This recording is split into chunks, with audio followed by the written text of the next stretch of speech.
appointment letters or supporting documentation such as recommendation reports. Governor wa kaunti ya Embu gwikinyitie mbere ya kamiti ya Senate igi uhuthiri wa kigina niyo PAC gucokia ciuria cia uria thirikari yake ikoretwo gitamburukia motungata kwi muingi na uhuthiri wa kigina. There's a very thin line because it's not like the department is doing things outside the scope of the FI of the facilities.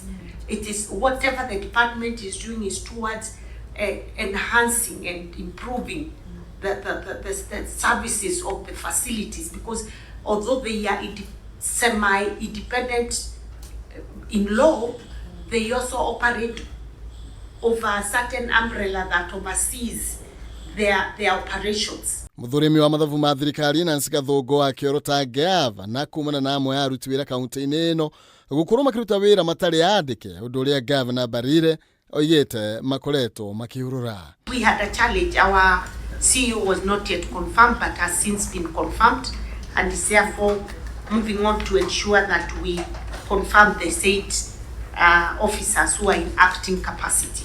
Yeah. Because we also had a gap where the terms of the former service board came to an end and we needed to replace, but now we have a fully functional county public service board and they should be acting on this. Ndeto igie wikururia hari mirihire ya kigina gia SHA kuma gwi thirikari nene ukimrekota umwe wa mathina maria marahotomia mihandire ya motungata ma urigitani thiini wa kaunti ya Embu.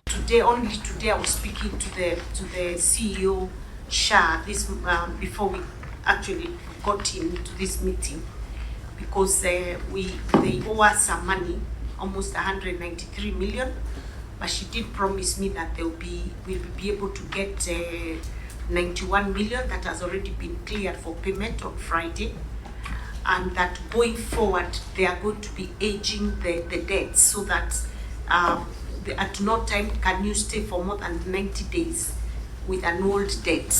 Senators ni moritie gavana gwika mituke hari gwika mogaruruku maria mabatie na kugia na uigiriki thiini wa mihuthirire yake ya kigina kia muingi.